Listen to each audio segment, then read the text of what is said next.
So, I wanted to talk today about the role of engaging the whole brain in healing. And so, when I talk about healing chronic pain and chronic illness with brain retraining, I'm not talking about magically getting rid of all of our illnesses and symptoms and diagnoses. I think that sometimes we are engaging in maybe promises of false hope in some brain retraining programs that you can just magically get rid of everything with the brain. That's not what I'm saying, or at least what my program says. What I think is that we engage the whole brain in healing in order to come up with a more well rounded and root cause approach to helping to manage symptoms, to live a better life despite symptoms, and to actually heal and improve, maybe even eliminate some symptoms that we deal with.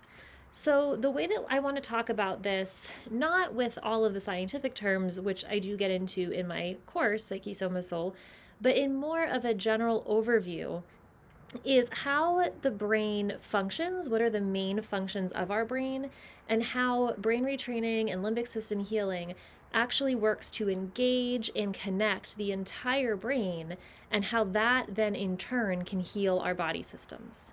So, first of all, what are some functions of our brain? Our brain controls logical thought, decision making, memories, emotions, social interactions and engagement, motor function and movement, perception of our senses, automatic behavior like breathing and heart rate and sleep, regulation of our organ functions like digestion, speech, language, and then a fight or flight or stress response. So, in our limbic system healing, we hear a lot about the fight or flight response, and we will talk about that today. But I want to talk about how if we envelop the entire brain and all of its functions in our healing, we end up with a more well-rounded sense of healing, and we are in essence putting everything online in order to heal more effectively. So let's start with some hallmarks that we're going to see in almost any brain retraining program, which is the same thing we see in counseling with cognitive behavior therapy, with self-talk, with affirmations, with guided meditations and mindfulness, which is our logical part of our brain, our frontal lobe of our brain, when we are doing things like the stop the thought process of we notice a symptom coming up and we say, no, stop, we're not going to do this anymore. What are my new thoughts? How do I replace those beliefs? Let me repeat some positive affirmations to myself. That is incorporating our prefrontal cortex, our frontal lobe, and the part of our brain that functions on thoughts and decision making. We are reinforcing new neural pathways that we are making decisions of how we are going to approach our healing. We are making a concentrated effort to change our thought patterns, to change our behaviors, to change the way we talk to ourselves. So that is one really important part of brain retraining. And that's why so many of these programs you might encounter, including some of the scripts that I put on here and that are in my program, have a lot of very clear self-talk. Usually you're going to see something that stops the behavior or stops the thought pattern, and then a replacement script or dialogue where you're engaging in self-talk to change the way that your brain perceives your symptoms, the behaviors that you choose, the choices that you make in your healing journey. The next thing we look at is the hippocampus, which is basically just memories and the emotional parts of our brain. We know that memories and emotions are pretty much intertwined. You can elicit certain emotions just by remembering certain events or places or people in your life. And that can be just as visceral as if that thing or emotion or place or memory was right in front of you happening in this moment.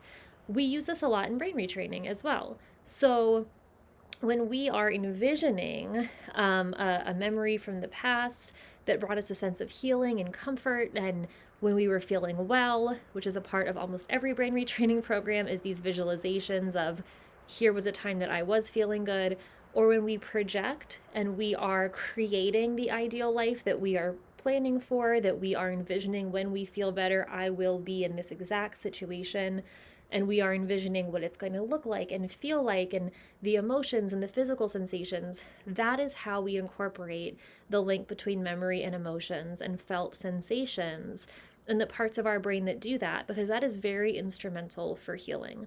If we constantly are perseverating on negative memories, constantly obsessing over symptoms, if we can't access or recall positive memories, and if we aren't able to formulate and spend time thinking of when I feel better, when I'm able to do the things I want to do, this is how I'll feel, because we're too hopeless. That's not conducive for healing. If we can harness that power of memory, memory storage, and emotion, it is super instrumental for brain retraining, healing our limbic system, changing our thought process and our emotional process. The next thing is movements. I do focus on this a lot in my program. I know a lot of brain retraining programs that don't, but because of my background as a mental health therapist, as a yoga therapist, as a dancer, as someone who's enjoyed hiking and running, and even even with any symptoms that I have, having to modify some of those, sometimes I'll just do Tai Chi or do water movements or just go on a gentle walk. I think that if we're not integrating and putting online the part of our brain responsible for motor function, balance, coordination, feeling good in our bodies, connecting the fact that our brain and our body are one being, then we're not actually going to be able to fully heal. I always joke around as a therapist. I like to joke that in Western medicine, we act like the body and brain are separate. It's like we take the head off and hand that over to psychiatry and neurology, and the rest of the body gets handed over to primary care, rheumatology.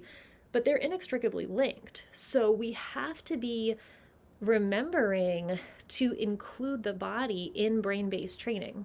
When someone's recovering from a concussion or a TBI, they're not just focusing on healing the actual physical brain.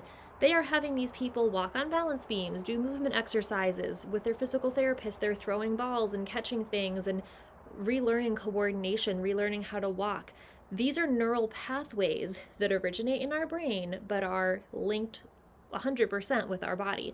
So if we aren't finding a way to incorporate moving our body with our brain retraining, we're not going to get the full effect. So a way that I like to view this would be someone who's been bedbound, perhaps with chronic pain or chronic illness symptoms. Even if we just start with a basic yoga-based body scan of I'm bringing my awareness to my shoulders, I'm relaxing them back and down into my bed. Maybe even if I'm laying, I can do this. I'm envisioning my hips and I'm imprinting them into the bed. I'm pulling my navel into my spine, just working on alignment, just working on maybe moving our feet, flexing and extending, maybe just kind of moving arms and hands. That's something we can do even if we're feeling not so good in the beginning of this healing journey. And we can keep expanding on that and expounding on that. And there's some awesome programs with physical therapy, occupational therapy. There's programs online if you don't have access to other services. But whatever we can do to incorporate healthy healing movements, safe movements into our recovery, not only is that reconnecting and building new neural pathways as our body feels stronger, but we also have to remember that the longer we've been sick or in pain, the weaker our body has become. We've lost endurance, we've lost strength, we've lost flexibility. We need to also be working on rebuilding the positive capabilities of our body as we heal our brain and limbic system. If we're just healing and working on thoughts and patterns and emotions, but we're not also rehabbing our physical body, we're not going to be able to step into the new reality that we want once we're healing. So I think remembering the movements, the balance, the motor function is super important, that it is a brain function, but we have to incorporate other parts of us. Let's talk to you about social engagement. So our brain, parts of our brain are very much responsible for social engagement. And this includes the parts of our brain that are responsible for speech and language, for empathy, for understanding social cues, for reading things from different people.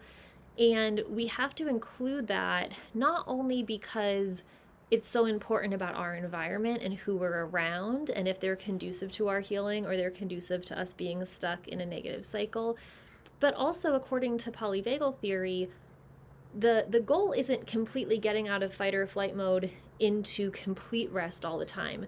The healthiest place to be is in the middle, which is social engagement, which is our nervous systems are just turned on enough to be able to interact with others and to have enough energy and ability to interact with the world, but we're calm enough that we feel safe enough to want to interact.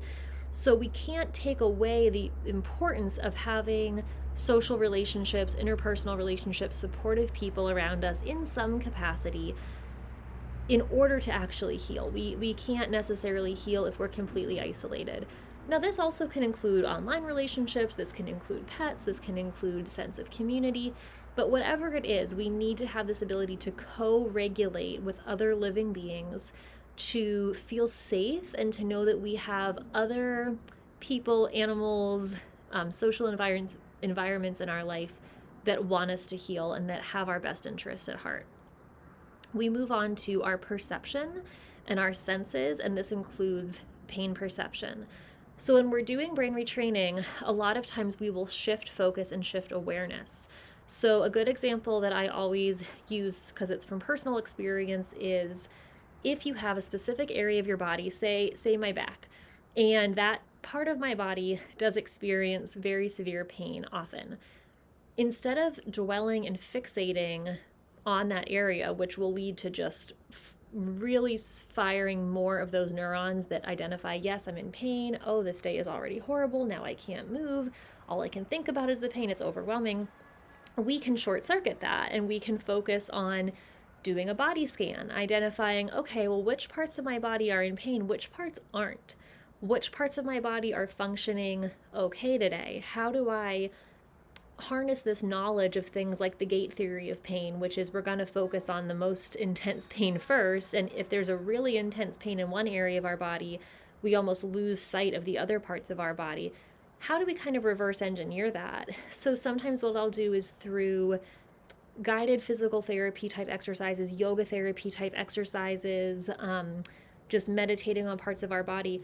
How do we focus on the sensation in the parts of our body that don't have pain, that feel good, that feel strong? So an example could be if someone's having a bad pain flare up in their back, for example, how could I get some hand weights and be able to work on just how strong my arms can feel sitting in my chair watching TV?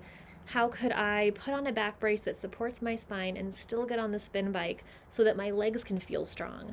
How could I lay in bed and meditate on the sensation of the sunshine on my whole body and how nice my shoulders feel, how nice my head feels sinking into the pillow, my legs that feel warm as they're sinking into the sand in that visualization? So our perception, we start to realize, is something that we can shift. It's not the pain signals that we perceive can be altered and shifted through brain retraining, through altering our thought process. They're not set in stone. The next thing would be our autonomic behaviors, breathing and heart rate and sleep. And the limbic system plays a huge role in this. So there's different ways we can approach this in brain retraining. Number one, I think that including breath work, including work around sleep and meditation to mimic those relaxed brain waves we get in sleep. Anything we can do to practice and create the new normal for us of healthier breathing patterns, which then can regulate heart rate. Meditation to help us feel more comfortable in rest states. Those are really important. Also noticing that when we can begin to heal the limbic system and come out of fight or flight mode more consistently, we will notice that our autonomic nervous system becomes more regulated. So people with dysautonomia, POTS, issue with temperature regulation, in issues with heart rate, when we get our limbic system sorted out and we're not constantly in fight or flight mode, you might notice a drastic change in symptoms related to autonomic behaviors. But also, if we focus on activities that help tweak those behaviors, we might notice a subtle difference in the other direction. I always say, if you find yourself kind of hyperventilating throughout the day and your breath pattern is really shallow and quick, you're probably in fight or flight. Now, we could do a whole bunch of cognitive work and get ourselves with meditation and yoga and try to get ourselves into rest and digest mode, parasympathetic, and notice a change in our breathing. Or breath work is super effective because we could just do very concentrated breath work, doing 3-part breath, doing box breathing, making sure that we're counting our breath so our exhales are longer than our inhales, using some visualizations. That in and of itself can help to shift us over to parasympathetic. So again, the fight or flight response, we're kind of naturally running into this. When we think about our brain's basic reptilian limbic system, the original parts of our brain that we share with even reptiles, this is the kind of basis of the limbic system, and it keeps us alive. This is our basic response of recognizing threat, dumping adrenaline to let us fight back or run away. It's what animals do.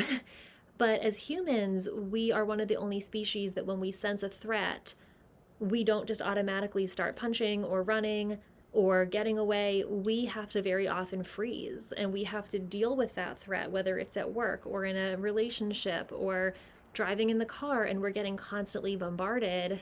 And over time, when the adrenaline's dumping out, because our limbic system is pretty basic, it's like an animal in the wild. It's like, okay, here's the adrenaline, you're supposed to run, you're supposed to fight, and we don't have anywhere for that to go.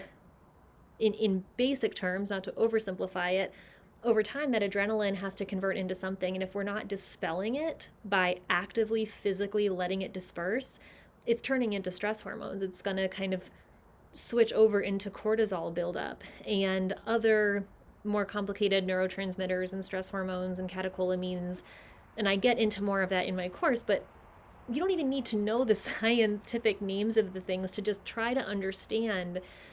We have been frozen in fear responses for so long as humans, especially with chronic health issues, chronic pain issues, medical gaslighting. A lot of the medications that we take to fix our symptoms are actually just masking them. So even more so, we're not dispersing the buildup of adrenaline that we're feeling. We're masking it. We're dulling it down with medications, with, sugary food, we're adding caffeine to then overstimulate us more, but we're not actually doing anything with that energy. It's creating a limbic system and neurotransmitter and hormone mess within our brain and body. So anything we can do to dampen down our stress response, to allow ourselves to feel the fight or flight mode when it kicks in, but then find a way to transmute that energy into something else, whether that's we feel stressed, so we're going for a walk, or we're using really intense breath work to allow that adrenaline to get through our body, to allow it to find a place to go. We are doing something that feels active and productive when we feel agitated or restless, so that energy doesn't just stay stuck in our tissues and in our cells and create those neural pathways. So those are all the functions of our brain, and that's how through brain retraining we are trying to touch on every single function on that list and approach it in a new way that is conducive to our healing. So I hope that explained a little bit about the brain science behind healing chronic pain and chronic illness symptoms. If you have any questions, please leave them in the comments below. If you have a second, if you liked the video, please like it. Please subscribe to the channel. I try to post new things. I'm going to post a little more often during December when I have some time off. And I hope you guys are having a great day full of healing. Talk to you soon.